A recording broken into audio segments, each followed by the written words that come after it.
موجود عارف حمید بٹی صاحب بھی ہمارے ساتھ ہیں۔ بٹی صاحب، آپ کو انٹرپٹ کیا تھا، لیکن آپ یقیناً جو اس کی پولیٹیکل امپلیکیشنز ہیں اس پر آپ سے رائے لینا چاہیں گے، آپ کا جو ہے تجزیہ شامل کرنا چاہیں گے کہ آپ کو لگتا ہے کہ جو ایک دیرینہ مطالبہ تھا وہ اب پورا ہونے جا رہا ہے؟ اس سے وہی بات آپ کہہ رہے تھے کہ کیونکہ ملک اس وقت کسی بھی قسم کے اس طرح کے حالات کا متحمل نہیں ہو سکتا، تو ہم کچھ اسٹیبلٹی کی طرف جائیں گے اس معاملے کے بعد؟ کوئی بھی شخص نا انصافی کرتا ہے، زیادتی کرتا ہے، تو آخری ہوپ اور صرف عدالت ہوتی ہے۔ تو عرصہ دراز سے یہ آئینی طور پر تمام آئینی ماہرین اس پر متفق ہیں کہ 90 روز میں الیکشن کرانے کے پابند ہے۔ اسی سلسلے میں لاہور ہائی کورٹ بھی حکم صادر کر چکی ہے، لیکن حکومت اور الیکشن کمیشن اس سے ٹال مٹول کر رہے تھے، مختلف بہانے بنا رہے تھے، اور اس ملک میں سیاسی عدم استحکام اور بے چینی بہت زیادہ بڑھ رہی تھی۔ ٹکراؤ کا ایک طرف تو اکانومی صورتحال برا، ایسے میں بہت زیادہ خوش آئین بات ہے کہ chief justice of Pakistan supreme court نے دو موٹو لیا، تو اس متنازع معاملے کو، اس کو جو غیر آئینی کام کیا جا رہا تھا، اسے سپریم کورٹ ہی ٹیکل کر سکتی ہے۔ میرا خیال ہے اسے آنے والے دنوں میں فیصلے کے بعد سیاسی عدم استحکام ٹکراؤ کی بجائے ایک آئینی راستے پر چل پڑے گا، جس سے سیاسی ٹکراؤ بھی کم ہوگا اور یہ ملکی مفاد میں بہتر ہوگا اور ان کی حکمرانی ہوگی۔ اچھا بٹی صاحب، ابھی ہماری تو ظاہر ہے کیونکہ بات نہیں ہوئی ہے اس پر موجودہ حکومت کا یا نون لیگ کا کیا اس معاملے پر رد عمل آیا ہے؟ آپ کی نظر سے کچھ گزرا ہے ایسا کہ نون لیگ جو ہے یا موجودہ حکومت جو ہے پی ڈی ایم کی، وہ اس پر کیا ریئیکٹ کر رہی ہے؟ دیکھیں، نون لیگ نے تو چند روز سے مبینہ طور پر عدلیہ کے خلاف ایک مہم چلائی۔ عطا تاگڑ صاحب کی پریس کانفرنس ہو رہی ہے، رانا ثناء اللہ صاحب کی اور مریم صاحب کی، وہ تو نام لے ان کا خیال تھا ان کے دباؤ کے تحت آئین اور قانون پر امپلیمنٹ کرانے والی عدالتیں دباؤ میں آ جائیں گی، لیکن وہ ہمیں کبھی یقین تھا کہ ایسا نہیں ہوگا۔ ان کا پروپیگنڈا اس میں میٹر نہیں کرتا۔ پاکستان کی سب سے بڑی عدالت سپریم کورٹ ہے، اسمبلی کا کام قانون سازی کرنا ہے، اگر اس کی کوئی وائلیشن ہوتی ہے تو ہمیشہ اس کی تشریح عدالت ہی کرتی ہے اور حتمی فیصلہ سپریم کورٹ کا ہوتا ہے۔ یہ ممکن نہیں ہے اب اس سے کوئی بھی جماعت، چاہے پاکستان تحریک انصاف ہو یا پی ٹی ایم ہو، اس سے رائے فرار کے راستے بند ہو گئے ہیں، کیونکہ آئینی طور پر تمام پابند ہیں۔ لیکن اگر وہی سوال بھٹی صاحب جو ابھی ڈاکٹر بابر اعوان صاحب سے بھی کیا تھا کہ پابند تو ہیں لیکن اس پر عمل درآمد کی پابندی اگر نہیں کی جاتی تو پھر کیا ہوگا؟ کیا اس کی کوئی سزائیں متعین ہیں؟ کیونکہ ماضی میں تو یہ دیکھا گیا ہے کہ آئین شکنی بھی اگر ہو جائے تو اس کا کیا کوئی نتیجہ نکلتا ہے، یا کسی کو سزا ہوئی ہے آئین شکنی پر؟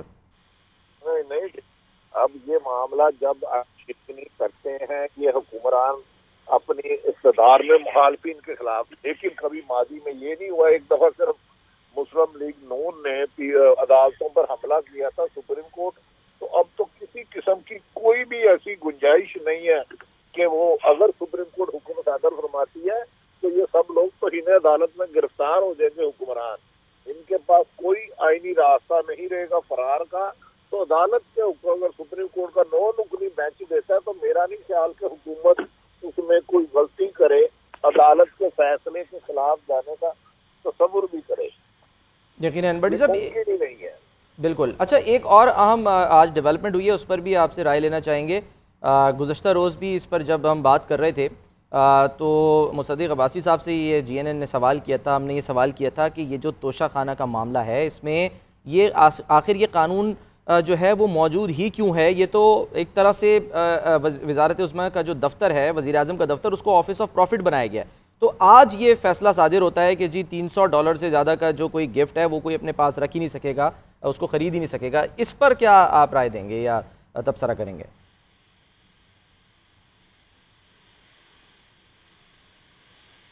بھٹی صاحب، اگر یہ حکومت کا دامن صاف ہوتا تو لاہور ہائی کورٹ حکم صادر فرما چکی ہے کہ 1947 سے جس حکمران کو گفٹ ملے ہیں وہ اس کی ڈیٹیل لائے۔ وہ اس سے بھاگ رہے ہیں کیونکہ ماضی میں مسلم لیگ نون اور پیپلز پارٹی اربوں روپے کے تحائف لے چکی ہیں۔ بہتر تو یہ ہے کہ آج تک چاہے حکومت ہو چاہے کوئی دیگر ادارے ہوں سرکاری، جنہیں جنہیں گفٹ ملے ہیں توشہ خانہ کی، ان کی تفصیلات عوام کے پاس آنی چاہیے، کیونکہ وہ تحفے وزیر اعظم پاکستان یا کوئی بھی آفیسر اتھارٹی جاتا تو پاکستان کو ملتے ہیں، تو اس کو خفیہ رکھنے کا جواز ہی کوئی نہیں ہے۔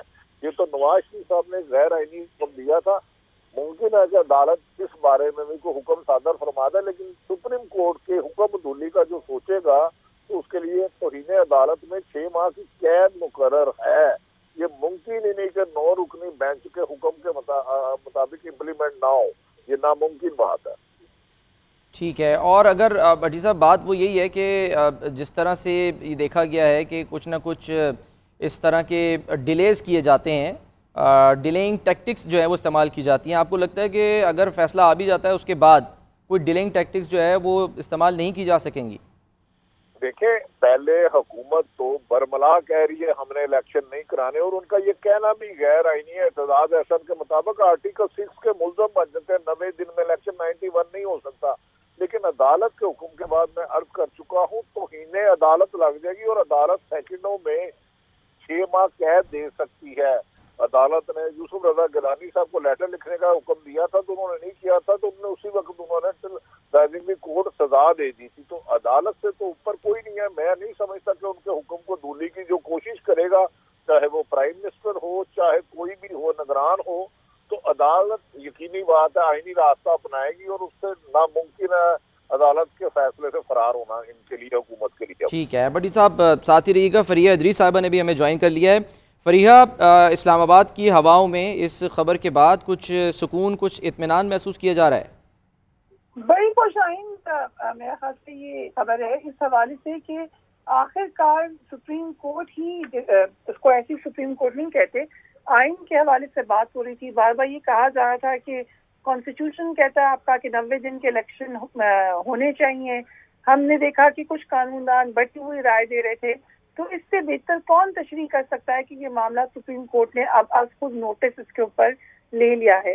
ساتھ ہم یہ دیکھ رہے ہیں کہ انہوں نے بینچ بھی میں ایک سے ایک معتبر نام ہے جو، اور جیسے یہ خبر آئی آپ بالکل صحیح کہہ رہے ہیں کہ ایک دم کھلبلی مچی ہے اسلام آباد میں، لیکن یہ معاملہ یہیں سے سیٹل ہو سکتا ہے، اس کے علاوہ اور کوئی جگہ نہیں ہے۔ اس وقت جو ہم ڈیوائیڈڈ اوپینین دیکھ رہے ہیں ہر طرف، ہر کمیونٹی میں ہم یہ ڈویژن دیکھ رہے ہیں۔ پہلے تو صرف یہ شروع ہوئے تھے ہم سیاسی ڈویژن سے، اب ہم دیکھ رہے ہیں کہ ہر طرف یہ ڈویژن بڑھتی چلی جا رہی ہے، یہاں تک کہ قانون دان بھی بٹ گئے اس بات پر کہ 90 دن کے الیکشن میں کیا کوئی اور پروویژن ہے۔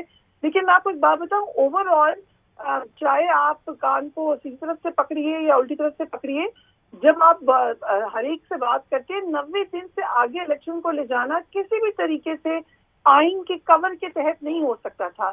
بالکل آپ پاکستان کے ماضی میں ہم نے کئی افسوسناک چیپٹر دیکھے ہیں جہاں پر آئین نے کور دیا کچھ ایسے معاملات کو جو کہ آئینی نہیں تھے، سول ملٹری ریلیشن شپ اسی کے ساتھ جڑا ہوا ہے۔ لیکن آج پاکستان میں عدلیہ بالکل آزاد ہے، عدلیہ کا بہت تقدس ہے، اور آج وہ وقت نہیں ہے کہ جب 90 دن کے الیکشن کا وعدہ کر کے کوئی آگے اس کو کھینچتا چلا جائے۔ تو اسی لیے ہمیں یہ نظر آیا ہے کہ عدلیہ نے خود نوٹس لیا ہے۔ بہت ہی اہم ہیئرنگ ہوگی، میں خود بھی پرسنلی اس کو ضرور اٹینڈ کروں گی انشاءاللہ، لیکن کیونکہ جو سوالات ہیں وہ ایسے ہوں گے جو پاکستان کے آئندہ آنے والے دنوں میں آپ کو میں سمجھتی ہوں کہ جیسے آپ ریٹن ری رائٹ کر سکیں گے آپ کانسٹیٹیوشن کو، کیونکہ کانسٹیٹیوشن کو ہی پکڑ کے ہر کوئی اپنے سیاسی معاملات اپنے حساب سے اس کی تشریح کرنا اپنی تشریح کی جاتی ہے۔ بالکل